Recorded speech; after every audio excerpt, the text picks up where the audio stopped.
사법재판마저 부정하면 헌정 질서 자체를 부정하는 또 하나의 내란이나 마찬가지인 거예요. 지금 그런 발언, 그런 내란 선동하고 계신 겁니다. 전한길 선생님, 이거 똑바로 아셔야 돼요. 이런 식으로 사법체계 헌정 질서 부정하는 것, 이건 바로 내란 선동에 해당하는 것입니다. 네, 반갑습니다. 더불어민주당 영주영양봉화지역위원장 박규환입니다. 한때는 논술 일타 강사라도 나름대로는 유명했습니다. 그래서 오늘 이 자리에 섰는데요. 지금 현재 또 일타 강사로 유명하신 어떤 분이 이상한 이야기들을 말씀 많이 하세요. 괴설이라고 하죠. 간사하게 꾸며서 거짓된 속임수를 펼칠 때 우리는 괴설이라고 하는데요. 간사하게 거짓된 말들을 막 늘어놓고 있더라고요. 그분이 한국사를 가르치고 있고 특히 한국사 공무원 시험 대비를 잘 시켜줘서 연봉이 60억이다 이런 이야기도 있고 한데요. 제가 솔직히 그것까지는 잘 모르겠고요. 다만 그분이 지금 이런 괴설을 늘어놓고 있는데 그 대상이 아무래도 2030 청년 세대 공무원 준비하던 청년 세대들을 대상으로 그분의 주장들이 많이 퍼지고 있는 듯해서 저로서는 솔직히 좀 걱정스러워서 이 자리에 나왔습니다. 사실 제가 그분의 강의라든가 강연, 연설 내용을 쭉 동영상으로 한번 봤는데요. 솔직히 무척 힘들었습니다. 듣고 있기가 민망할 정도였습니다. 과연 저 사람이 정말로 역사 공부한 사람이 맞는가? 과연 저 사람이 정말 역사를 가르치는 사람이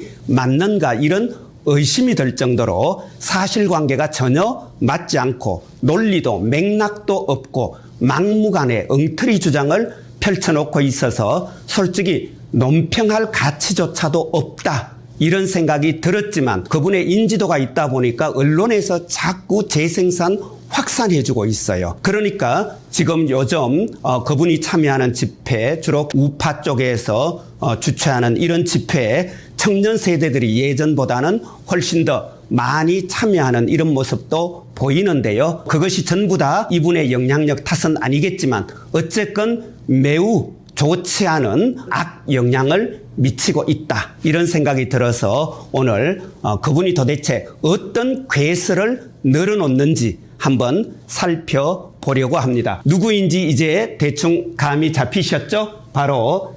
전한길이라는 사람입니다.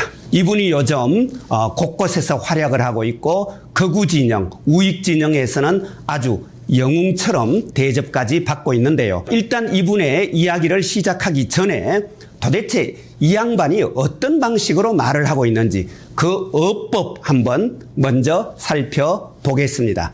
이분은 항상 강의할 때도 그렇고요. 연설할 때도 이런 얘기를 하더라고요. 26년 동안 한국사를 강의했는데 이 한국사를 어떻게 강의했느냐. 좌와 우를 초월하는 균형 잡힌 강의를 했다. 그리고 자신은 항상 사실과 상식에 기반한다. 이런 이야기를 줄곧 하면서 자기 주장을 펼치고 있어요. 26년 한국사 강의했으면요. 한국사 분야에서 특히 그분의 능력이나 업적 인정할 수 있습니다. 그런데 저는 26년 한국사 강의했다는 사람이라면요. 자신은 좌우 초월하는 균형 잡힌 강의를 했다.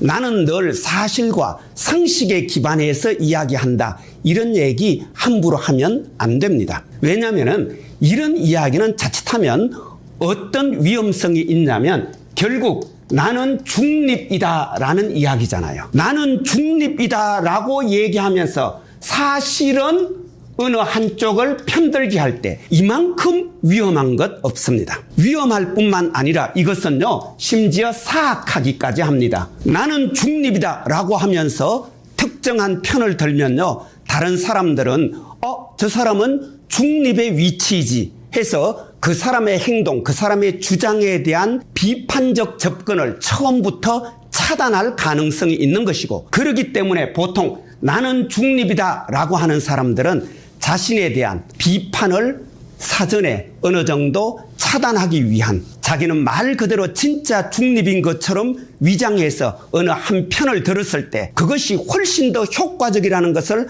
알고 있기 때문에 그런 말을 사전에 이른바 밑밥으로 깔아두는 것이죠. 매우 위험합니다. 아시다시피 역사라는 건 무엇입니까? 역사는요, 어떤 사실이나 사건이 있습니다. 수많은 사실이나 사건 중에 어느 하나를 선택합니다.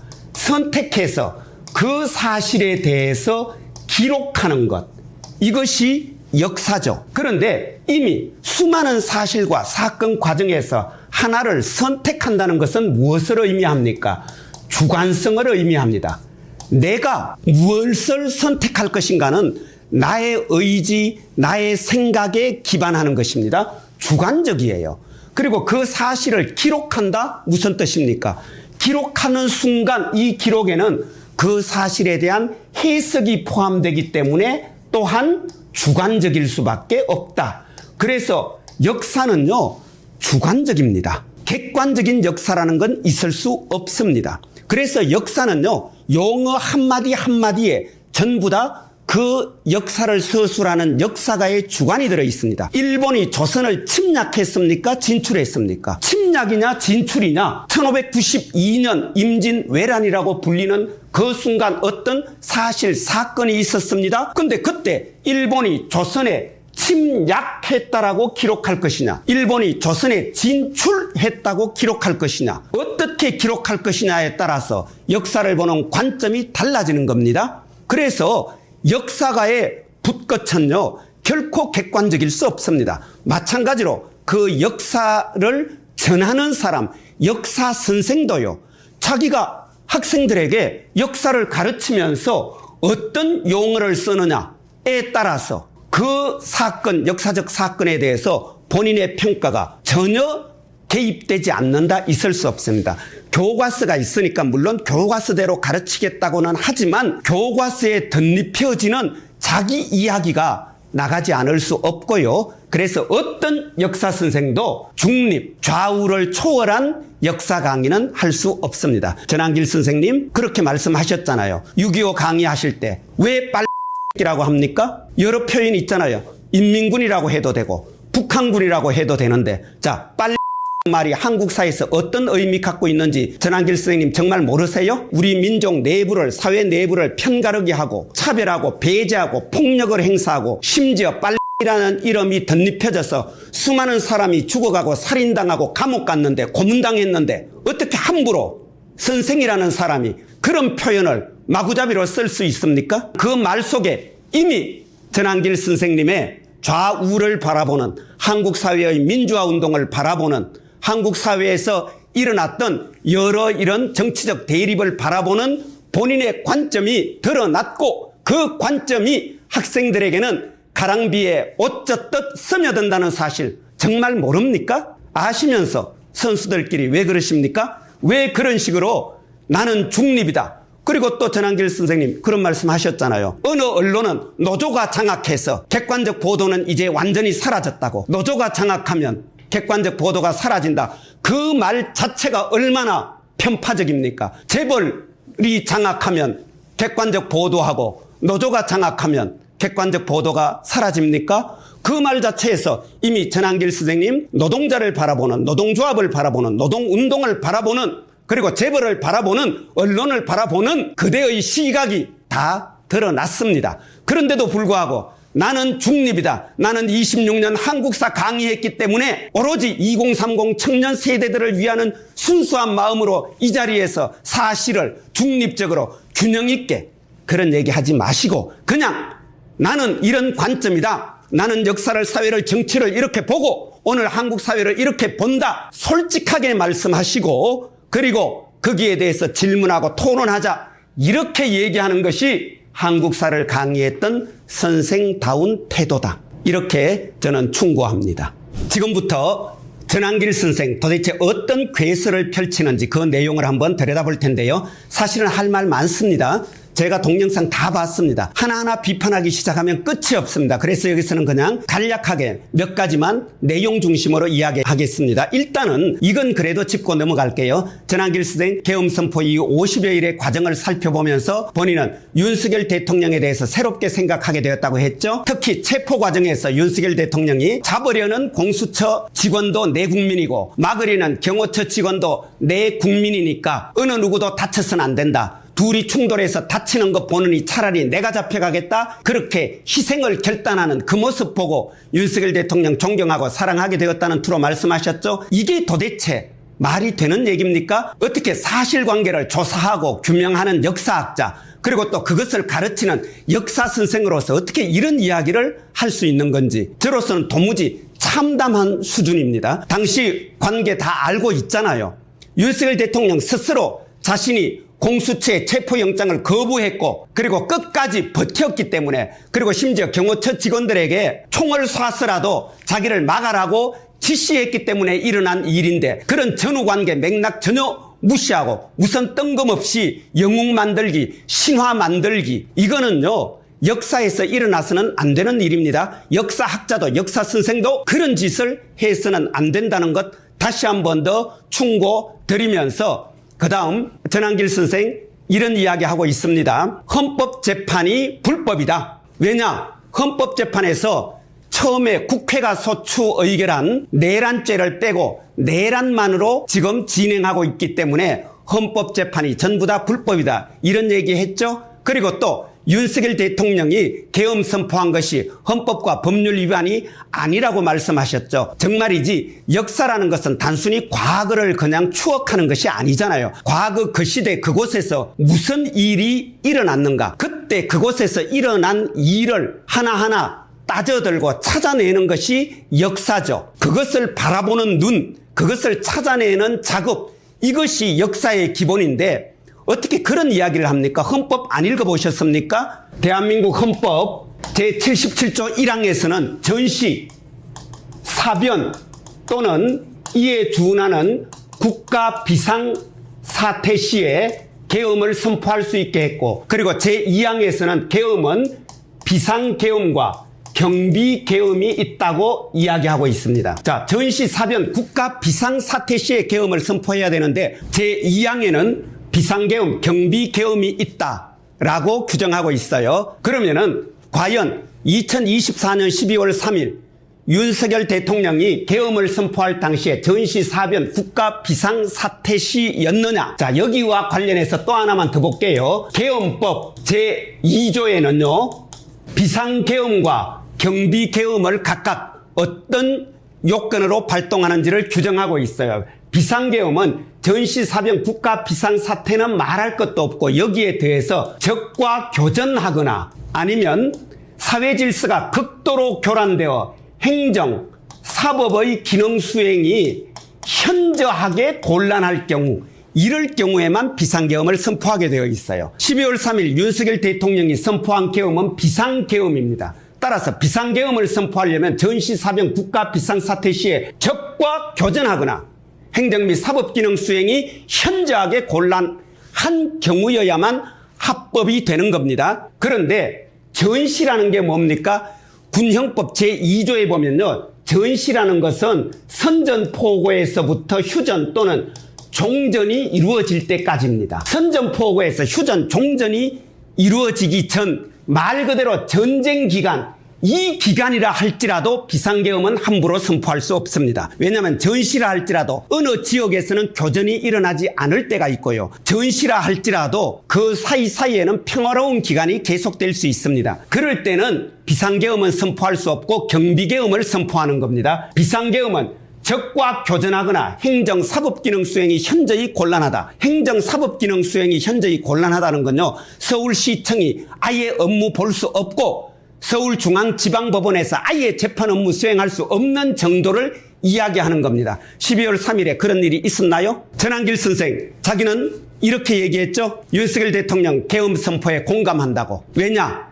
윤석열 대통령이 이렇게 말했으니까. 예산 삭감, 야당이 예산을 삭감했다. 그리고 또 야당이 탄핵을 남발했다. 그래서 이거를 묶어서 국회의 폐악질이다. 이렇게 표현하면서 야당 국회의 폐악질이 너무 심했다. 그렇기 때문에 계엄 선포할 수밖에 없었다. 다시 한번 보세요. 예산 삭감과 탄핵이 지금 계엄을 선포할 요건에 들어있습니까? 예산 삭감은 국회의 정당한 권한입니다. 국회는 예산을 심의해서 삭감할 수 있어요. 이번 예산안 정부가 제출한 게 677조가 넘었습니다. 그중에 4조 남짓 감액했습니다.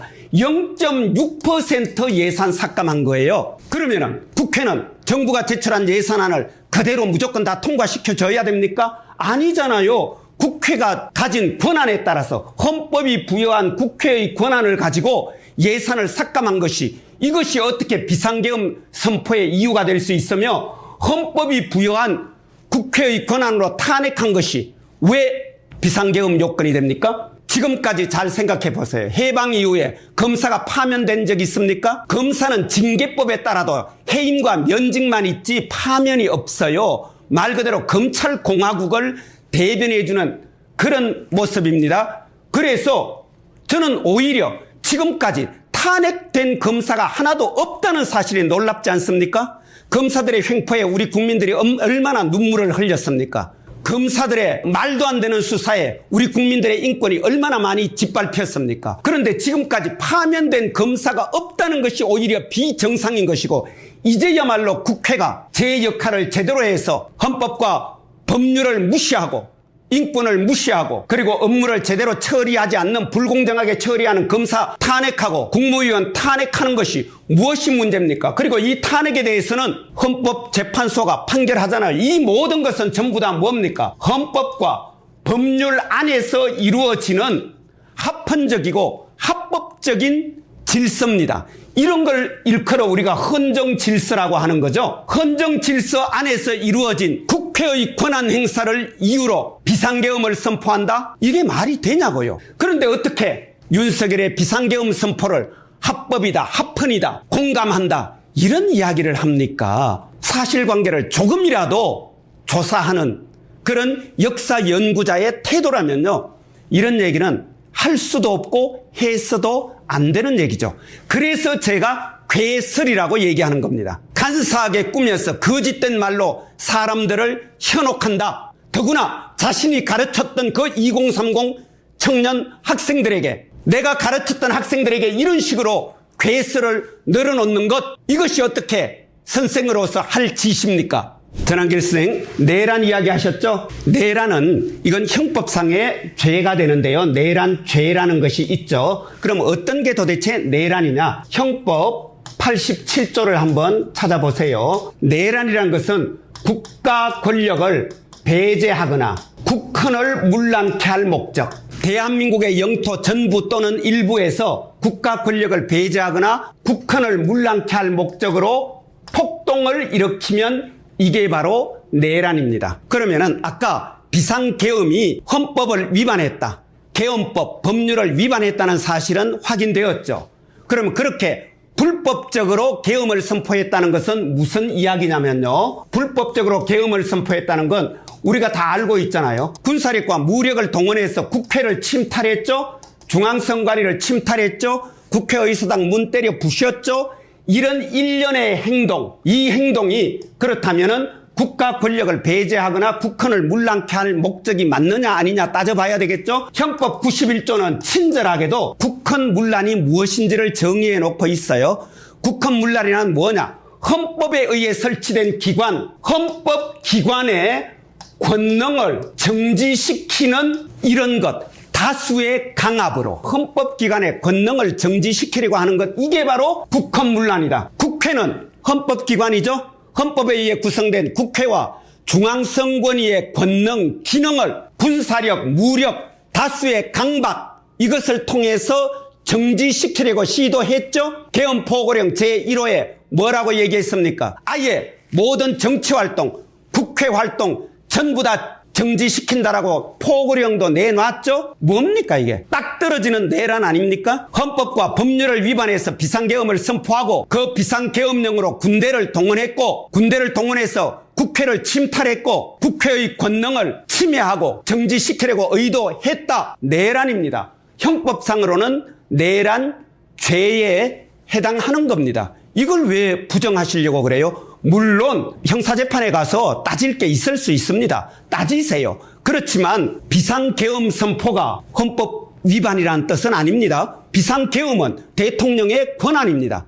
그런데 문제는 그 대통령의 권한 행사 요건을 규정한 헌법과 법률을 위반했기 때문에 위법적인 비상계엄 선포였고, 그 과정에서 동원한 이런 무력이 헌법기관인 국회와 중앙선관위의 권능 행사를 정지시키려고 했기 때문에 우리는 내란이라고 얘기하는 겁니다. 그런데 헌법재판소에서는 내란죄를 빼고 내란 혐의만 다룬다? 이게 무슨 얘기냐면요, 헌법재판은 형사재판이 아니에요. 형사재판은 그래서 북헌문란의 목적이 있느냐를 따지고 형벌이 어느 정도 부과되어야 될지를 따지는 과정이고요. 반면에 헌법재판, 탄핵재판은 징계재판입니다. 이 사람 대통령으로 계속 둘까 말까, 헌법과 법률을 위반하면 탄핵하게끔 되어 있잖아요. 그래서 탄핵소추 과정에서 헌법과 법률을 중대하게 위반했다. 그러니까 징계해야겠다. 그런데 징계는 딱 하나밖에 없습니다. 파면 아니면 다시 직무 복귀예요.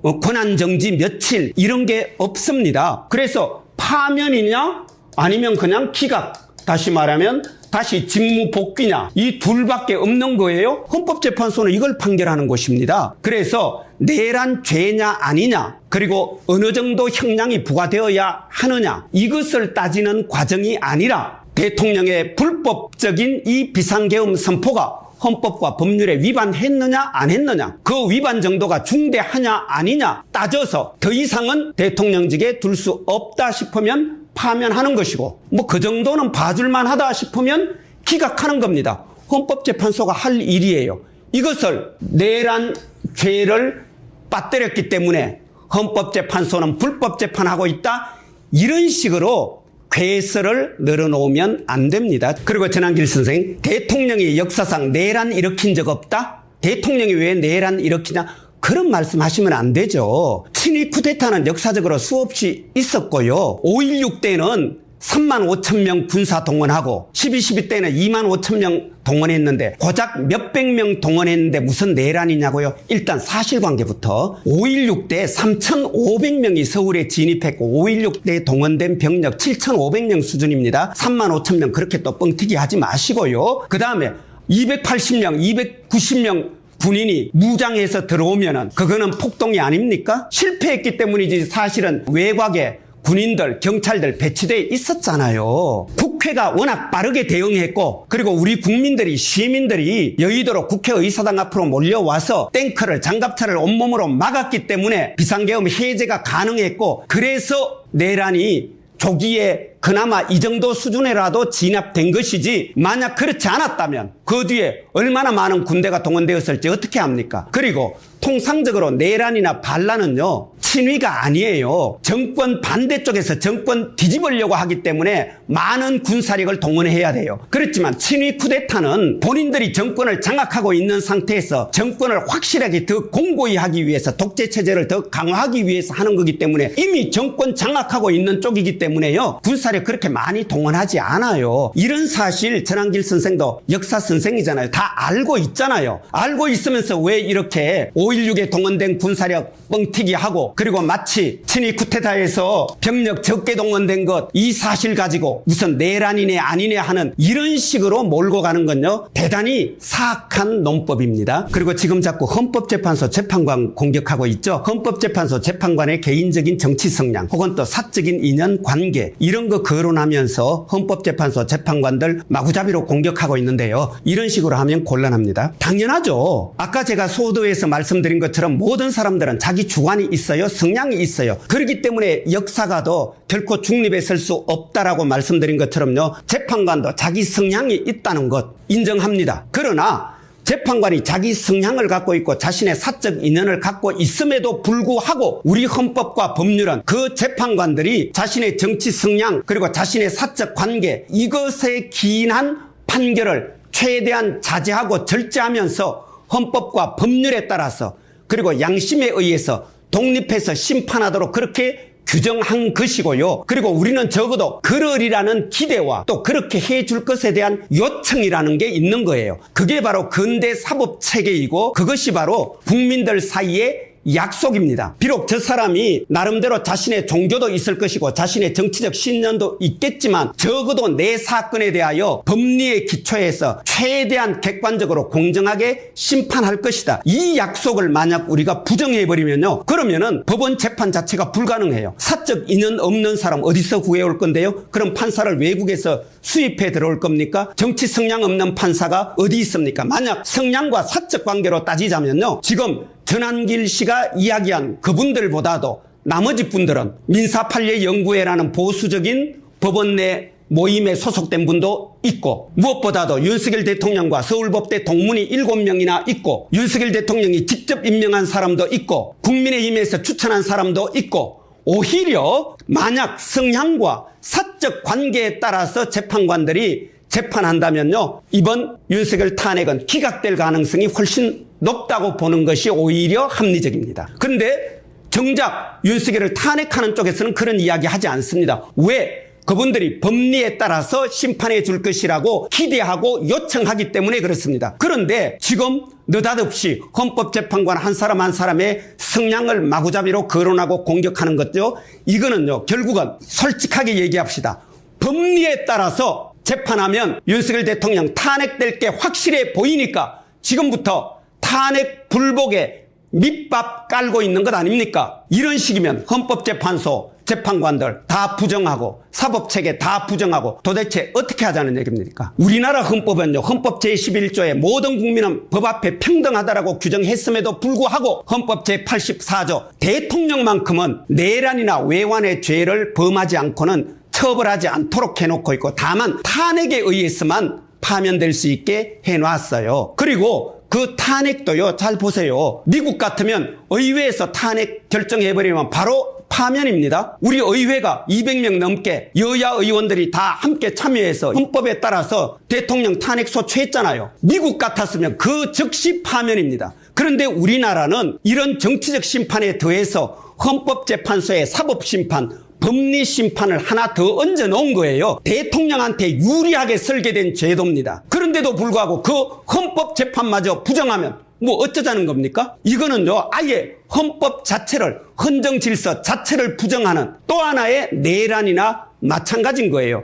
지금 그런 발언 그런 내란 선동하고 계신 겁니다. 전한길 선생님 이거 똑바로 아셔야 돼요. 이런 식으로 사법체계 헌정질서 부정하는 것 이건 바로 내란 선동에 해당하는 것입니다. 그리고 전한길 선생님 자꾸 윤석열 대통령 체포과정 불법성 이야기하는데요. 그렇지 않습니다. 이것도 제발 좀 공부 좀 하시기 바랍니다. 공수처법 제31조에 보면요. 31조예요. 한번 찾아보세요. 여기에 보면은 공수처의 경우는 자기들이 기소권을 가지고 있는 사건의 경우는 서울중앙지법원을 관할로 하고 있어요. 그렇지만 기소권이 없는 사건에 대해서는 범죄자의 주거지라든가 이런 여러 가지 형편을 고려해서 형사소송법이 정한 관할 법원을 그렇게 둘 수 있게끔 규정이 돼 있어요. 근데 윤석열 대통령 주거지가 어딥니까? 용산이잖아요. 용산을 관할하는 것이 서울 서부지방법원이고요. 내란죄에 대해서는 공수처가 기소권을 갖고 있지 않습니다. 그렇기 때문에 서울중앙지법이 아니라 서울 서부지방법원을 관할 법원으로 해서 체포 구속영장 신청했고 여기에 대해서 윤석열 쪽에서 이의 신청했잖아요. 어디로? 서울중앙지법으로. 근데 서울중앙지법에서 그거 전부 다 기각했잖아요. 그럼 결국은 법원에서 공수처의 관할 법원으로서 서울 서부지방법원을 인정한 거잖아요. 무엇이 도대체 불법입니까? 근데 자꾸 이런 식으로 공수처의 체포 과정이 불법이었다든가 이런 식으로 없는 얘기 자꾸 지어내서 거기서 눈물 흘리시면서 소리 지르시면서 분노하시면서 이렇게 하시면 안 됩니다. 적어도 저는 역사 선생으로서 그리고 2030 청년 세대 학생들을 가르쳤던 전한길 선생의 그 마지막 양심에 정말 저야말로 호소하고 싶습니다. 이런 식으로 헌정질서 무너뜨리는 선동을 그것도 본인이 가르치고 있는 청년들을 대상으로 펼치는 것 이게 정말 선생으로서 할 일인지 그리고 이게 정말로 21세기를 살아가는 민주 시민으로서 그리고 함께 역사를 공부하고 역사를 아름답게 가꾸어 가고자 하는 사람으로서 해야 할 일인지 저는 신중하게 한번 생각해 보시기를 권합니다. 사실 특정인의 주장에 대해서 이렇게 비판하는 것 별로 하고 싶은 일은 아니었습니다. 그냥 흘려들으면 되고요. 저분은 저렇게 이야기하는구나 하고 그냥 지나치려고도 했습니다. 그렇지만 저 역시 학생들을 가르쳤던 입장이고 청년들을 가르쳤던 이런 처지에서 바라볼 때 저는 지금 전한길 선생의 태도가 너무나 걱정되고 염려스럽고 또 한편은 조금은 분노스럽기까지 합니다. 앞서 쭉 말씀드렸듯이 전한길 선생의 주장이 사실관계가 맞고 논리적이고 그리고 어떤 맥락 있는 그런 주장이었다면 저는 비록 저와 생각이 달라도 저분은 저렇게 생각하시는구나 하고 그냥 지나쳤을 겁니다. 그런데 전혀 사실관계가 맞지 않는 그리고 논리도 맥락도 없는 이런 주장을 거기에 약간의 감정과 정서까지 자극해가면서 그리고 또 무엇보다도 청년들을 통해서 얻은 인지도잖아요. 본인이 물론 노력해서 쌓은 업적이기도 하겠지만 전한길 선생의 수업을 경청해 주었던 많은 청년들에 의해서 만들어진 그 인지도를 가지고 그렇게 사실을 왜곡하고 심지어 조작하는 괴설을 퍼뜨리면서 우리 사회의 통합을 저해하고 헌정 질서를 오히려 무너뜨리는 선동에 가담하고 이건 정말 아니라고 생각했기 때문에 이렇게 제가 몇 가지 지적을 했습니다. 오늘 제가 드린 이 말씀이 우리 시대를 살아가는 모든 사람들에게 더 아름다운 나라를 만들기 위한 재료가 되었으면 합니다. 고맙습니다.